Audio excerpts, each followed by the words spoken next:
Donna, Kevin, a woman explained how she was nearby when her coworker found that 9-year-old little boy right here by the bushes just outside of their office. Now, this is just about a block away from his home. On a pile right here beside me of things they have been able to pull out. We've got some children's toys, a blanket, some kitchen items. I've been told there are about 2,000 people who are without power here in Clarendon. That is the entire city. There have been people driving through trying to see where they can help out.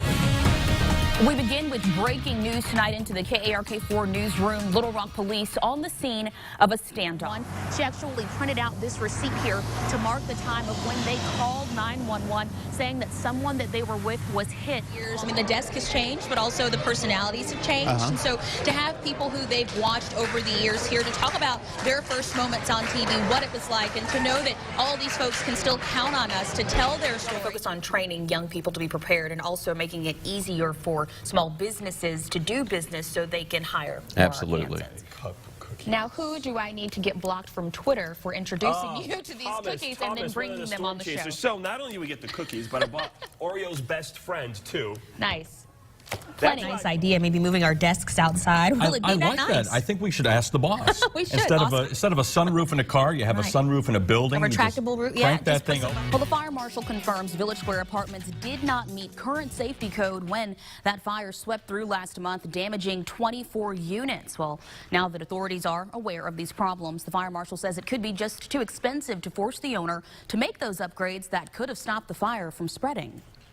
That's my bedroom right there. Looking at her former home in the daylight is just as devastating as the night Gwendolyn Edwards watched it burn. Why is it taking them so long? Fire crews report arriving at Village Square Apartments 4:27 a.m. July 16th. They found flames jumping from unit to unit. Like, I want to see how far it got. You're so scared. You don't know how close the fire is. Faster than they would have if there were proper fire separation in the attic. That's one of multiple code violations we found in this report. You know, I trusted them. These are pretty new buildings.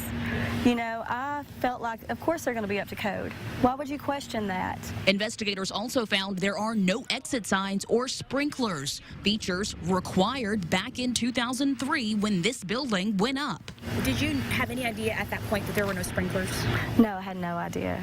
No, never even thought to even think about that. These safety features are on many of their minds moving forward. We called RPM management over the phone. The president said they will rebuild according to current fire standards, which means sprinklers, updated smoke detectors, and new fire alarms, among other upgrades. But owners will not be required to fully upgrade older buildings. What they're saying, oh, we're going to make it better. I mean, it should have been better. And like I said before, I don't have anything. Like, everything I own was in that apartment.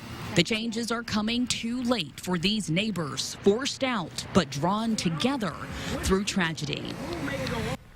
The fire marshal says he won't force those owners to add sprinklers because it would simply be too expensive. He also says there's not any record of the last inspection at that apartment complex, so there's a chance they might not have known. The president of RPM management says they're working with the fire marshal to get up to code. If you want to learn more about International Fire Code for all apartments, you can head to our website, arkansasmatters.com. All of a sudden, like, I just looked up and it was too late. Two friends on their phones, one behind the wheel. We had already swerved off the road. We hit a mailbox. This is the aftermath. And I couldn't move them. Like, when I was laying there, I was like, I'm paralyzed. August 2013, high school senior Grant Pyle went from swimming laps to... I was on a ventilator. They had to put a trach in, so I couldn't even breathe on my own. After 6 months at Arkansas Children's Hospital, Pyle is proving while most of his movements are limited, life goes on. I can feed myself. I can brush my hair. I can brush my teeth. I have a girlfriend. His relatives formed a chapter of FAD, Families Against Distracted Driving. He got a $300 fine and 120 hours of community service. Taking Pyle's story to lawmakers, pushing for stiffer penalties for distracted drivers. Thanks to Paul's law, since 2013, courts have handed down 334 convictions for texting and driving. The penalty?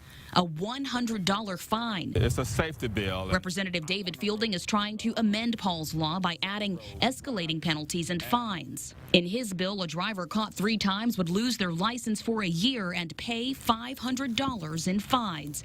But right now, now enforcement is a major hurdle. It's very difficult for law enforcement to actually pull you over because you might not be texting driver. You might be looking for a phone number. Fielding is working out the kinks with law enforcement while Pyle hits the road, settling into his new role as an advocate. It only takes like a few seconds, and you're paralyzed, you know, or you die. It's just serious. This is KARK 4 News at 10. We begin with breaking news tonight into the KARK 4 newsroom. Little Rock police on the scene of a standoff. Thanks for joining us tonight. I'm Brittney Johnson. Let's head straight to 7th and Valentine, where it all started around 7 o'clock this evening with a domestic dispute call. KARK 4's Leah Uko live on the scene tonight. Leah, what can you tell us now? Thanks so much, Leah. We'll continue to update you on that story on ArkansasMatters.com. Because your safety matters, the search is on for a new home for state prisoners after years of overcrowding. Arkansas Department of Correction officially advertising for a location for a 1,000-bed facility. KARK4's Hillary Hunt has details on what the state is looking for and how this could impact communities. Hillary Hunt reporting. Towns have until October 24th to fill out the application requested by the department. The town of Mena has already requested a town hall meeting for this Friday. There, the Department of Corrections will be there to inform and answer all questions for the residents. Authorities identify a man killed by an off-duty sheriff's deputy in Fort Smith Saturday. Police tell CNN affiliate KFSM 23-year-old Justin Higgins was killed after being involved in a domestic dispute. Authorities responded to a call that someone had kicked in the door of a home, then ran toward Jenny Lind Road and Interstate 540, where he was then spotted by officers. You're looking at video from that scene right there. Well, police say after a series of carjackings and shootouts, a deputy shot and killed the suspect on Bellhaven View Street. I had just got through walking my dog, or I could have been the one taken hostage. You just never know what crazy people will do. Well, the deputy in this case will be on paid suspension while the investigation continues as proper protocol. The sheriff's office will provide a counselor for the deputy before he returns to work. Conway police arrest an 18-year-old accused of stealing cars from a dealership. Daniel Van Horn faces charges of theft of property and criminal mischief. According to police, last week, 5 cars were broken into and 2 of them stolen from Riley's Premier Motors on Harkrider Street. Well, officers put out an alert for the stolen Jeep and F-150 pickup truck, and when they recovered the 2 vehicles Saturday, they also nabbed the suspect, Van Horn. A man sits behind bars tonight accused of lighting his kitchen on fire. This happened in Jonesboro on Matthews Avenue. When police showed up in reference to an assault, the victim told authorities her boyfriend poured gasoline on her and her kitchen floor, then sparked a fire. Well, police arrested Michael Walk on unrelated charges, but the landlord there tells police he plans on pressing charges. An Arkansas woman who served time for hitting and killing a construction worker in 2011 and was arrested again for DWI earlier this summer is now back in trouble again. 3 years ago, authorities charged 53-year-old Joe Jackson with negligent homicide for hitting and killing John Looper. Well, in June, police picked up Jackson for DWI again. Those charges are pending, but now she's facing another round of DWI charges in Fayetteville. Police explained why she's still on the road. There are rules, and unfortunately, contrary to what some people wish we could do or can't do, there are laws and there are procedures in place.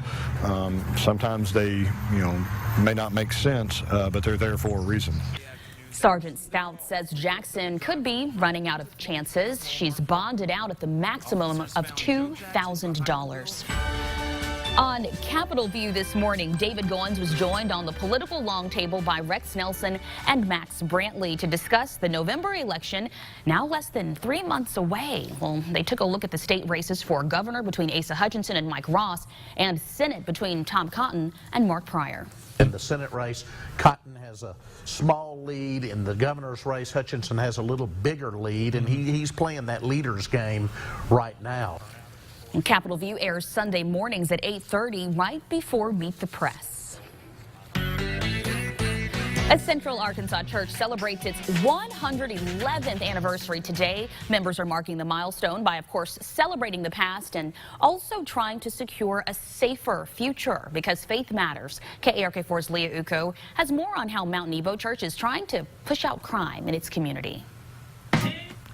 That was Leah Uko reporting that drug and alcohol ministry is held on the last Thursday of every month. Mount Nebo church members say anyone who's in need of counseling can come on by. Happy anniversary, Mount Nebo. Medical bills can add up quick, and not paying them could cost you even more. How unpaid medical bills could put a knock on your credit score and make it harder for you to take out a loan. I want to say could. If we're going to see 60 in Little Rock, parts much of North Arkansas will be in the 50s on Thursday morning. And they'll think they're in October, right? Oh, yeah. And just with the football season getting closer, it's going to start feeling, man, we're going to get that football fever for sure. You know what I was going to say? It does get people excited, yeah, right? But then the sun's going to come back out. We're going to have a hot September, and it's going to be like it never happened, Don't say that. Don't say that at all. We can hold on to hope. Yeah. Well, thanks a lot, Pat. Well, it could soon be a little bit easier to get something to a loved one far away. And get this, you might be able to save a little cash.